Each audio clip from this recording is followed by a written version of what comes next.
Welcome to the Quick Talk Podcast with Joshua Latimer, where we discuss business, life, family, faith, struggle, fire, pain, and ultimately winning. It's time to take massive action. Look, I can't work harder on your life or business than you do.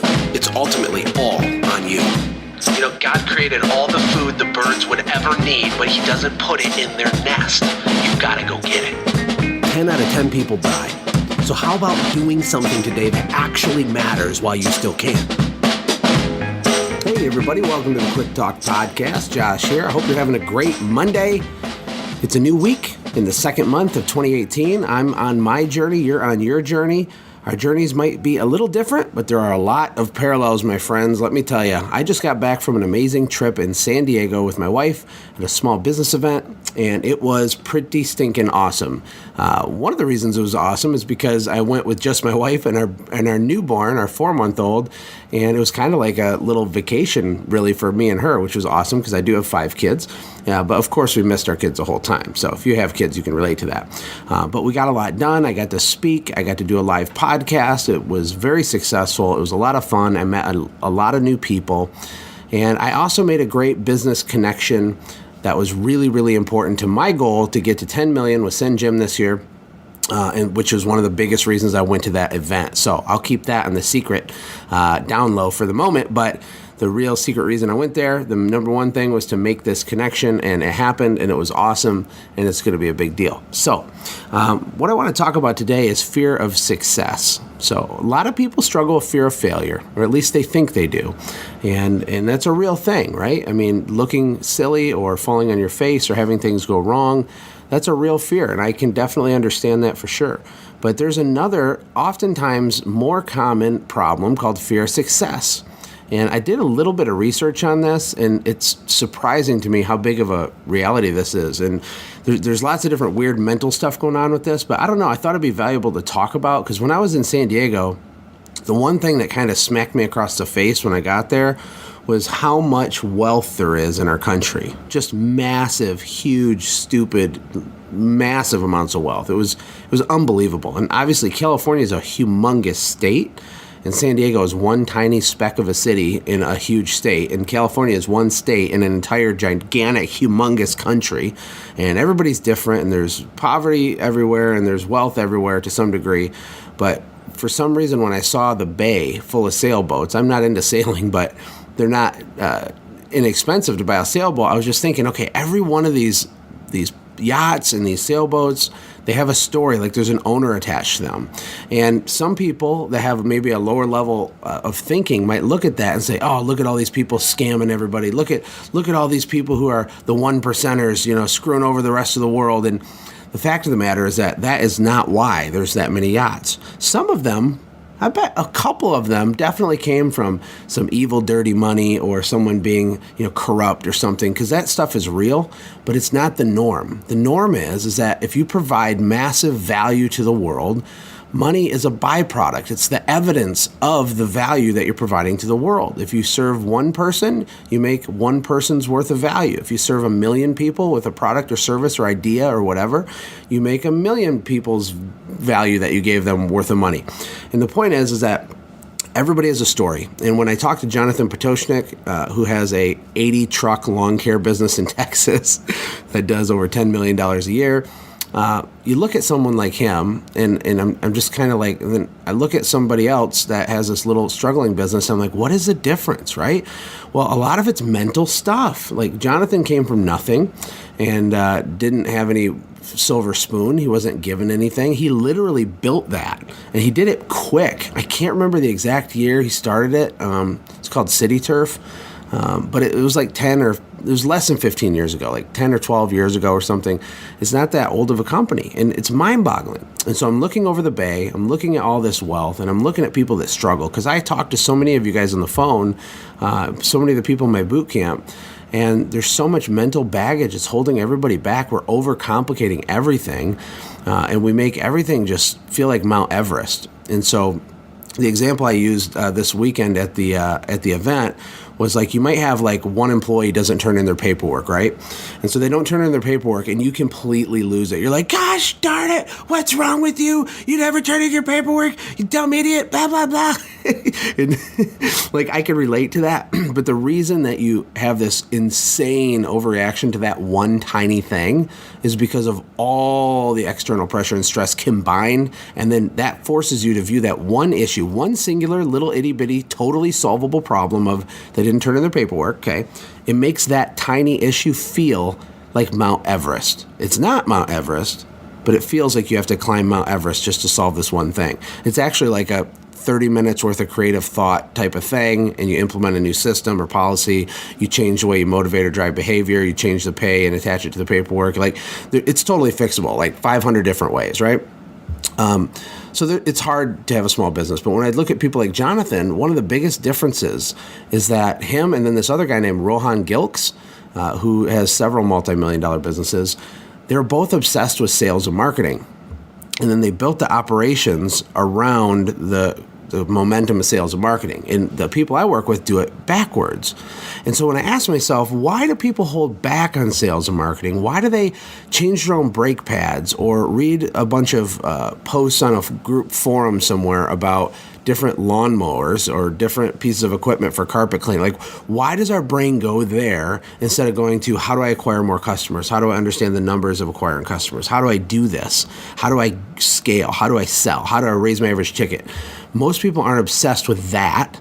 They almost view it as like a necessary evil. But the ironic part is like that is the thing that you have to do to have the large business. And so if you have the visions of grandeur for the large business, you have to be like that, or it's going to take you 50 years to build anything. And so then when I looked at the story behind that story, I'm like, okay, well, why are people struggling to sell, or they're scared to really, really go all in? Like, they sell, they might even say that they like to sell, but they're not really doing what all they could. They're not networking like a maniac. They're not pushing anywhere near as hard as they could. What's holding them back? And for a lot of people, it's fear of failure. But for another group of people, it's fear of success. And actually, as I started researching this for the podcast today, it makes sense, because maybe you came from nothing. Maybe you know, even subconsciously, how uncomfortable it would make your family feel if you achieved too much. Maybe your friends might look at you different if you achieve too much. And so what happens is you have this disconnect in your goal and then your belief on a subconscious level. So if you have this big goal on the one hand, but on the other hand, you feel like you're going to be embarrassed by achieving it, or it's going to alienate everybody you care about by achieving it, right? Or maybe you feel you struggle with what's called imposter syndrome. This is huge. I guarantee a lot of people can relate to this. Imposter syndrome is where you feel like you're not good enough. You're going to get found out for the fraud that you are. You know, you're not smart enough to have that $2 million business. Who am I? You know, who do I think I am? That kind of stuff. When in reality, the people that have the large businesses, there's nothing different about them. They're not anything. They're just people. The difference is in their daily behaviors. That's it. Like their habits. It's not, you don't get a big business because you have a high IQ. You get a big business because of your daily habits and your behaviors, right?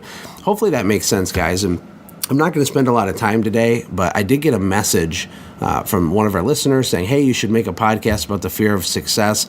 And I can tell you it's very real. And I pulled up some bullet points here. One of the things people struggle with is the fear of not coping with success, right? And it's sometimes it's more comfortable to stay in your current position. Even though you want success, you're comfortable enough to not push hard enough anymore. And it's kind of like having the golden handcuffs. You're stuck, right? You're just comfortable enough. And for a lot of you that have like a side business and you have a job, but you also say that you have this vision of building this big business, you're not going to do it because your back's not against the wall. You're too comfortable. You have to kind of jump off the cliff. You have to burn the bridge. You have to make some sort of a decision that's going to push you, right? But you know, it's hard for people to do that when you get stuck in that mindset. The other thing is fear of selling out, right? And again, if you have a family or a network of friends that view wealth or money or success or ambition even as bad, which a lot of people do have those types of networks, then you're, by default, by even picking a big goal, you know that you're working towards alienating yourself from those people.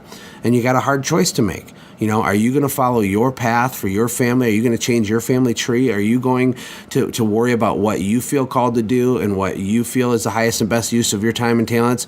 Or are you going to purposely sabotage yourself to stop someone else from thinking something bad about you, right? Like, oh, you're just a sellout, right? I think that's powerful. And the other one is fear of becoming someone else. And I think this is awesome, because what happens is they say that money changes people, right? So if you have money, it changes you. Well, I don't believe that. I believe that money multiplies. It multiplies what you already were, right? So if you're poor and you're greedy, and by the way, poor people can be extremely greedy. They're not generous. They don't give. They clench their fist on every dollar. They're cheap. And rich people can be like that too. But it's not the money that makes them like that. They just are like that. And if someone is generous and giving and kind, right, and then they build up a big business, it's not going to change them to being an evil, greedy, money-grubbing whatever. That doesn't even make sense. And I know enough successful people to know that that's true, But when you're looking at it from the outside in, I understand why it's easy to go there and just assume that other people must have done something bad to have all this stuff, or they must be a bad person. I can promise you that is not the case. It's not the case. But if you do have a fear of becoming someone else, then maybe you do struggle with a fear of success. I promise you're going to be the same awesome person as you always were after you hit your big goal. The money isn't going to make one iota of difference to that. It's just going to amplify what you already are. And we often self-sabotage without even know that we're doing it, right?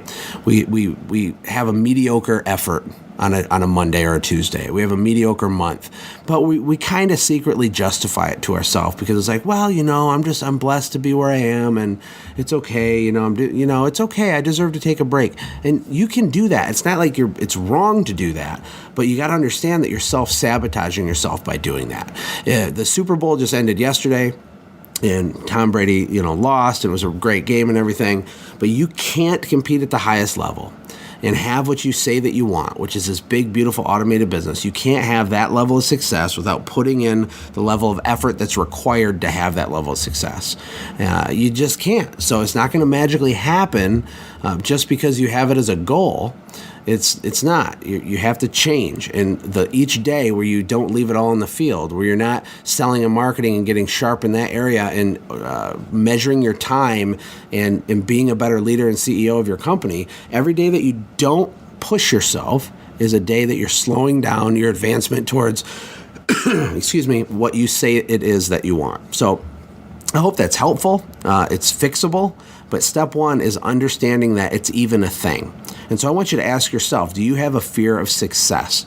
Do you have a fear of success? If you actually got what you wanted, would you be the first person in your entire extended family to even have it?